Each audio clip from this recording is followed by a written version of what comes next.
Good afternoon, everybody. I'm Rolene Marks. This is the Israel Brief, where we take a look at those top stories making headlines, and we do it every Monday to Thursday. What a day yesterday was, right? I have never seen anything like it, but just like that, things are back to normal. Well, relatively speaking. So let's catch up. Let's take a look at events as they transpired following yesterday's broadcast. Well, last night, the Prime Minister announced a pause in the proposed judicial overhauls, at least until the Knesset meets again in May. So what transpired during the afternoon? After intense discussions with his coalition partners, in a statement released by Itamar Ben-Gvir, the head of the Otzma Yehudi party, it was announced that the Prime Minister was expected to announce the pause in the judicial overhaul, and in exchange, the National Security Minister Itamar Ben-Gvir would be allowed to form a National Guard under the auspices of his office. Now, this has garnered quite a bit of criticism, given that many feel that Itamar Ben-Gvir holds some quite extreme views. But it also goes to show just how complicated Israeli politics are. And when we talk about here, it's not necessarily being about who wins the election, but who is able to form the coalition and how much power that coalition actually has in order for it to survive.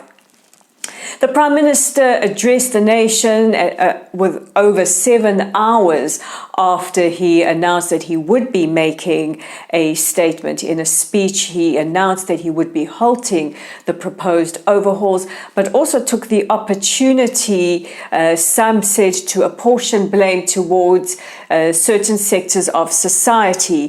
He blamed the media, he called some of the protests anarchists, and also thanked the many from the right wing who had shown up for protest.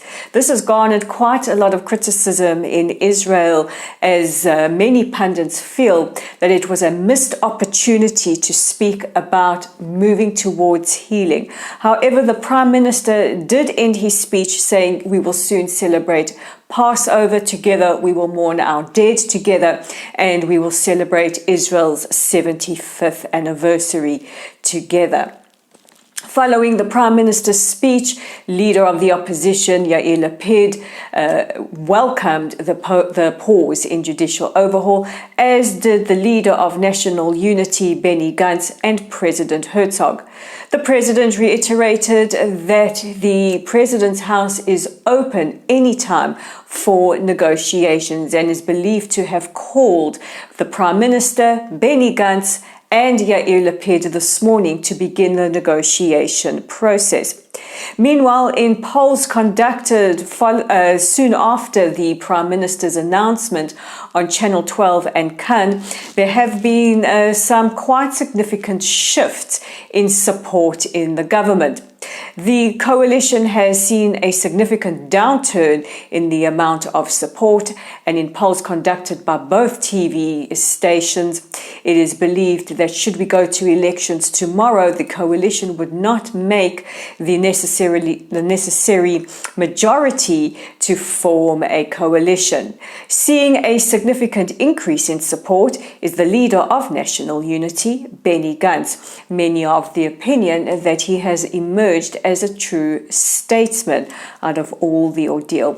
Shortly after the pause was announced, the United Kingdom's Foreign Secretary James Cleverly, as well as the White House spokesperson, welcomed the pause in judicial reforms. And looking at the economic indicators today, the dollar has improved, the shekel has improved against the dollar. I am exhausted, as you can no doubt tell. Yesterday was quite a day of work for myself and many reporters who cover Israel. Also, shortly after the pause was announced, the leader of the Histadrut, this is Israel's biggest labor union, announced an end to the general strike. Yesterday was quite extraordinary because we had never experienced a strike on this level and size in Israel's modern history before. Shortly after that, it was announced that Israel's skies were open and many relieved passengers were able to fly to their destinations. So at the moment where we stand, the judicial overhauls are paused until the Knesset meets again in May. IDF reservists say that they will also pause their protests. However, the protest movement says that they will continue until the judicial overhauls are officially ended. The US ambassador to Israel, Thomas Nides, speaking to Army Radio earlier today, announced that it is expected that Prime Minister Netanyahu will see an invitation to visit the White House pretty soon. He believes this should happen soon after the festival of Passover. Now, this is the longest time that an elected leader in Israel has not gone to the United States. It is believed that there was almost a de facto boycott in place until the judicial overhauls were paused. Meanwhile, Florida's Governor Ron DeSantis has announced that he will visit Israel and will speak at the Jerusalem Post's annual conference. Making an official visit to the United Kingdom over the weekend, Prime Minister Netanyahu met with British Prime Minister Rishi Sunak at 10 Downing Street. Now, the Prime Minister was welcomed with many protesting the proposed judicial overhauls, a theme that we've seen in several other cities around the world.